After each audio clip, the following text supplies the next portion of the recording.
საქმე მაქვს პირადული საქმე მაქვს რაღაცას გავარკვევ დაიშალოთ. აი არანაირი შეკრებების არ არის აუცილებლობა დაიშალოთ. ძალიან ოქი უნდა დაწერილიყო, რომლის დროსაც მოვიდა მარშრუტკა, საიდანაც ჩამოვიდნენ პიროვნებები, რომელსაც ჰქონდათ ყველას პეიჯები ჰქონდათ, შევიდნენ საარჩევნობაში, ჩაკეტეს კარი კომისიის თავმჯდომარის როცა ველაპარაკებოდი, წაართვეს ტელეფონი, არასამთავრობო ორგანიზაციის სახელით ვერ დაუკავშირდით, ისი დაფიქსირებას მოახერხეთ, შიგნით ვინც იყვნენ, კარები ჩაკეტეს და შემდგომში არ არის გარკვეული, შიგნით რა მოხდა, რა არა.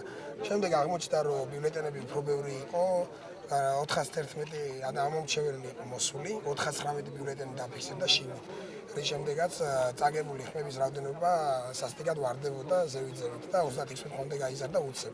ქალაქში მინიმუმ შემოსული არის ესე იგი 50-ზე მეტი ზონდერი, ყოფილი სპეცნაზელი ახალაიასი, რომლებიც მოვიდნენ მიზან მიმართულად არჩევნების გასაყალბებლად, ქალაქში მოვიდნენ ზონდერ ჯგუფები, ის ხალხი, რომელიც აუპატიურებდნენ ციხეში ხალხს კლავდნენ, ის ხალხია ზუსტად ესენი. ახალაიას კილერები, ნაძრლები, რომლებიც ჩამოვიდნენ სიტუაციის ასარევად და შემოვიდნენ დესტაბილიზაციისთვის. ბატონაში თქვენ გქონდათ ბრიფინგი წინა და თქვით ამის შესახებ. მე გავაცხადი ამის შესახებ. ჩვენ გქონდა ინფორმაცია, ზოგადად შევახსენეთ, გქონდა ინფორმაცია, რომ მზადება ზონდერ ჯგუფები დესანტი, ასე ზუსტად მოგვიდა ინფორმაცია, მივიღეთ ეს ინფორმაცია, სანდო წყაროდან და ზუსტად განხორციელდა ეს დამათა ის.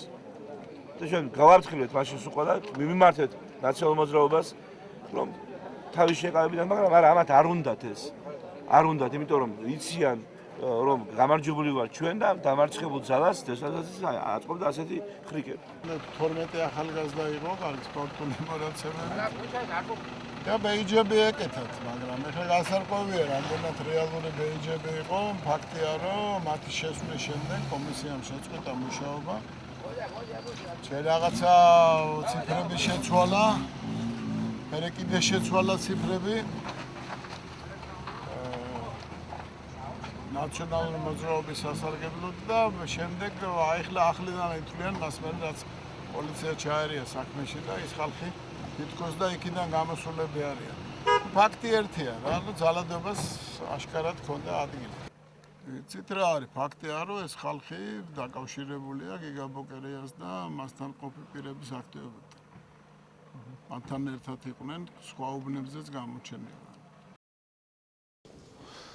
გადაყვანილები იყვნენ ჩვენი დამკვირვებლები, ჩვენი პარტიის დამკვირვებლები პოლიციის შენობაში, ამასთან დაკავშირებით მივედით ჩვენ, რათა მოგვეკითხა ამ ადამიანების ბედი, როდესაც იქ მივედით, იქ იყო დაახლოებით 100-ან 150 კაცამდე შეკრებილი, რომელთაც განახორციელეს თავდასხმა ჩვენზე, თუმცა ეს არ გადაზრდილა ხელჩართულ ჩხუბში, რაც ყველაზე მთავარი არის, მას შემდეგ რაც ჩვენ შევედით პოლიციის შენობაში, ეს ადამიანები თავს დაესხნენ პოლიციას, ანგრევდნენ ჭიშკარს იყო ყველანაირი შეძახილები, ასეთივე იყო მათი ქმედებები თვით ახალსოფელში, როდესაც პოლიციის პიკაპებს ახტებოდნენ თავზე და ასევე შეურაცხყოფა იყო პოლიციელების.